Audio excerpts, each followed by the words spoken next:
বন্ধুরা নমস্কার। বিষয় ঈশ্বরে যাঁর মতি হয়েছে। বন্ধুরা, এর এক কথায় উত্তর হলো, ঈশ্বরে যার মতি হয়েছে তিনি জীবনে একেবারে সংশয়মুক্ত, আর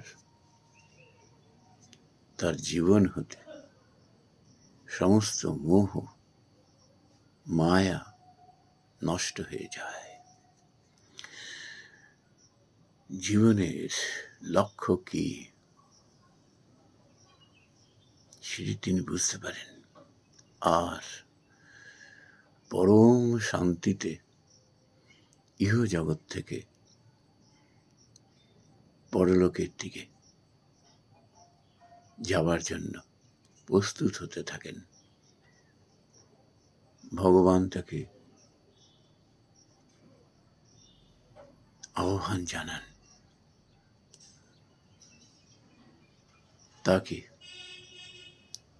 সংবর্ধনা দিয়ে তার দরবারে গ্রহণ করেন।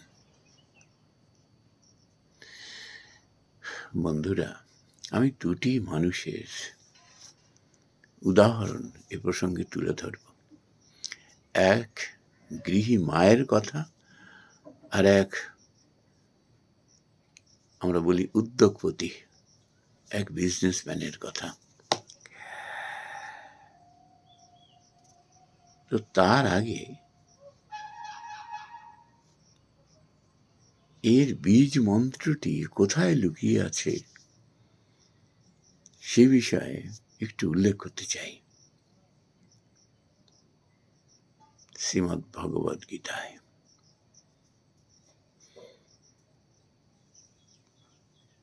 ভগবানের মুখ নিঃসৃত বাণী, সর্বধর্মান পরিত্যাজ্য মামেকাং শরণং ব্রজ, অহং ত্বা সর্বপাপেভ্যঃ মোক্ষয়িষ্যামি মা শুচা। একবার যার ভগবানের মতি হয়েছে তিনি ভগবানের আশ্রয় ছাড়া কিচ্ছু বোঝেন না, আর সেই জন্য ভগবান তাকে সব দিক দিয়ে রক্ষা করেন, সব রকমের কবচ তাকে দিয়ে দেন। যেহেতু ভগবান বই তিনি কিচ্ছু জানেন না। আরেকটি এরকম অর্জুন বলেছিলেন ভগবান শ্রীকৃষ্ণকে, পুরো অ্যাবসলিউট সারেন্ডার করবার পরে, নষ্ট মোহ স্মৃতির লব্ধা তৎপ্রসাদন্ময়া আচ্যুত স্থিত অস্মি গত সন্দেহ করিষ্যে বচনং তব। ভগবানের শরণ নিয়ে যখন তার সত্য উপলব্ধ হলো, তিনি একেবারে কোনো সংশয় না রেখে ভগবানকে বললেন, আমার সমস্ত স্মৃতি আমি ফিরে পেয়েছি, আমার মোহ নষ্ট হয়ে গিয়েছে। বন্ধুরা, এই মোহ মায়ার জন্যই তো আমরা জগতে এমন কষ্ট সংকটের মধ্যে পড়ে যাই, কেউ আমাদের উদ্ধার করতে পারে না। নাম, যশ, অর্থ, প্রতিপত্তি, লোকবল একসময় সব শূন্য হয়ে যায়। একা ওই মানুষ তিলে তিলে অন্তরে দগ্ধ হতে থাকে।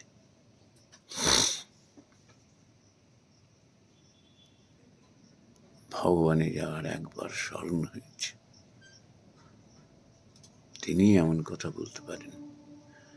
যাই হোক, এই দুটি মন্ত্রের একেবারে সাক্ষাৎ রূপ আমি দেখেছিলাম ওই গৃহী মায়ের মধ্যে আর ওই উদ্যোগপতি। আমি তাদের কথা বলছি, আমি তাদের কথা।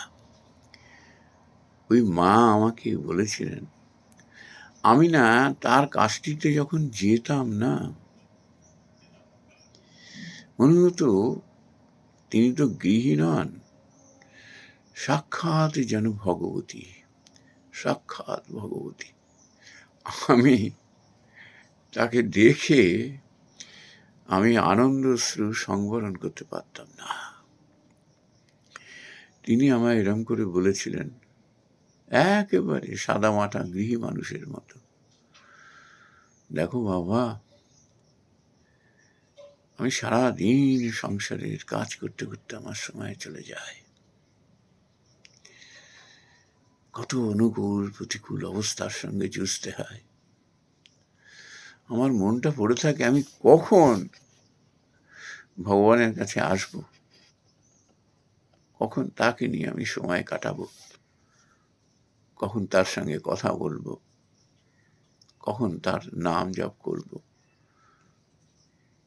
কখন তাকে সাজাবো গোছাবো, কখন তাকে জল অন্ন দেব, কখন তার আরতি করব। মন পাগল পাগল হয়ে ওঠে, কখন তার কাছে যাব।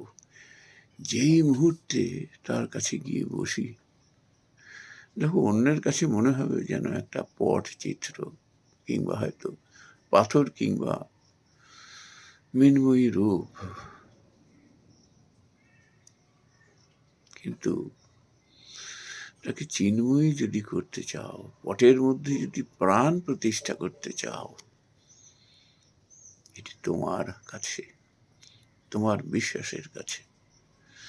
যখন তোমার এই মায়ামোহ জগৎ তোমার কাছে দ্বার খুলে দেয়, যখন তুমি মায়ামোহ থেকে বেরিয়ে আসতে পারো, সাক্ষাৎ তিনি ধরা দেন, দেখা দেন, অন্তরে কথা বলেন, আর সেই কথা কান পাতলেই শোনা যায়। কি পরম শান্তি! আমি বহির জগৎ ওই মুহূর্তে ভুলে যাই। জীবনটাকে ধারণই করে আছি এই সময়টুকু পাওয়ার জন্য, একান্তে তার কাছে এসে তার সঙ্গে মিলব বলে। আর এক উদ্যোগপতি এরম বলেছিলেন, সে আমায় তুই তো বাড়ি করতেন এরকম, আমি অনেক ছোট তার থেকে বয়সে। বলছেন যে এরকম যে দেখ, একটা বিজনেস সামলানো তো চারটিখানি ব্যাপার নয়, কত যে উটপটাং চিন্তা মাথার মধ্যে এসে মাথা খারাপ করে দেয়, সে জীবনে আমি হাড়ে হাড়ে উপলব্ধি করেছি। তারপর যখন এর সন্ধান পেলাম, যখন এরকম সুমতি হলো ভগবানের চরণে নিজেকে অ্যাবসলিউটলি সারেন্ডার করবার, তখন বুঝতে পারলাম জীবনে ভয় বলে কিছু হবার নয়, জীবনে সংকট বলে কিছু থাকার কথা নয়, জীবনে মায়া মোহর খপ্পরে পড়ে সব হারানোর কোনো ভয় থাকে না যদি তার শরণ নেওয়া যায়। কিন্তু ভীষণ কঠিন, ভীষণ কঠিন। তুমি এমন মানুষের সঙ্গে তোমাকে সঙ্গ করতে হবে, কোন ধর্মপুস্তক, কোন মানুষের জীবনের কথা তোমাকে কিভাবে ছুঁয়ে যাবে, তোমাকে রাস্তা দেখিয়ে দেবে, তোমার জীবনের মোড় ঘুরিয়ে দেবে, সে কেউ বলতে পারে না। তো তিনি ওই মায়ের কথাই একেবারে ইকো করলেন, বলে সারাদিন পরিশ্রম করি কিন্তু আমার কোনো ক্লান্তি আসে না। কেন জানেন? কেন জানো? আমি কখন গিয়ে ঠাকুরের কাছে বসবো, তার সঙ্গে আড্ডা দেব, তার সঙ্গে কথা বলবো, তার সঙ্গে কথোপকথন হবে, তার সঙ্গে খাওয়া দাওয়া করব, এই আনন্দে ঠাকুর ঘরে এসে ঠাকুর ঘরটিকে সুবাসিত করে ধূপ দীপ চারিদিকে তাকে সাজিয়ে গুছিয়ে, তাকে নতুন বস্ত্র পরিয়ে, জল অন্ন দিয়ে, আরতি করে যখন তার ধ্যানস্থ হয়ে যাই, জানো তো এরকম আমি বলি, জানিস তো ধ্যান মানে কি, আমি আর এই জগতে থাকি না, আমি ওই ঠাকুরের সঙ্গে কথা বলতে থাকি, এই অন্তর দিয়ে তার কথা শুনতে পাই, আমার কোনো ভ্রম হয় না, আমি কোনো ভ্রম শব্দ আমার কানে আসে না। অন্তর্যামী কে যিনি একবার উপলব্ধি করতে পেরেছেন, তার প্রতিটি কথা, প্রতিটি বর্ণ সে শুনতে পায় এবং বুঝতে পায়। ওই জন্যই তো এরম অর্জুন এরম বললেন না, নষ্ট মোহ স্মৃতির লব্ধ করিষ্যে বচনন্তব, তুমি এবার থেকে যা বলবে আমি তাই শুনবো। তা ওই উদ্যোগপতি বলছেন যে জানিস, আমি কখনো কোনো অবস্থাতে কোনো সংকট নিয়ে আমি চিন্তা করি না, পাহাড় প্রমাণ সংকট যদি আমার মাথার উপরে নেমে আসে আমি এক বিন্দু চিন্তা করি না। তার কারণ কি, আমি তো একটু পরেই বসছি তার কাছে, সেই গার্জিয়ানের কাছে তো গিয়ে বসছি, তিনিই তো সব বলে দেবেন, আমার আবার চিন্তা কিসে। সেই আবার ভগবানের কথা, সর্বধর্মান পরিত্যাজ্য মামেকাং শরণাং ব্রজ অহং ত্বা সর্ব পাপেভ্য মোক্ষয়িষ্যামি মা শুচ। আমি তো তোমার রক্ষা করবো, আমিই তো রক্ষাকর্তা, এই জগৎ সৃজন পালন ধ্বংসর মালিক তো আমি, এটি তিনি বুঝতে পারেন। এমন মানুষের যে সন্তান, তার আবার ভয় কি, এই উদ্যোগপতি তো তারই সন্তান।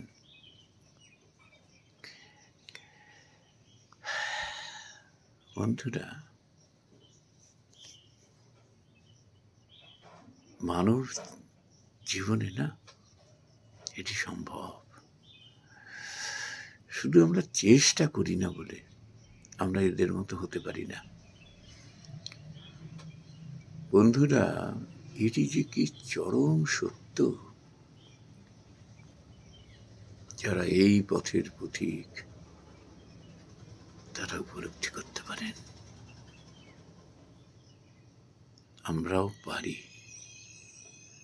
যদি প্রকৃতই আমরা চাই, যদি আমরা লেগে থাকি, সম্ভব, সম্ভব। নমস্কার বন্ধুরা।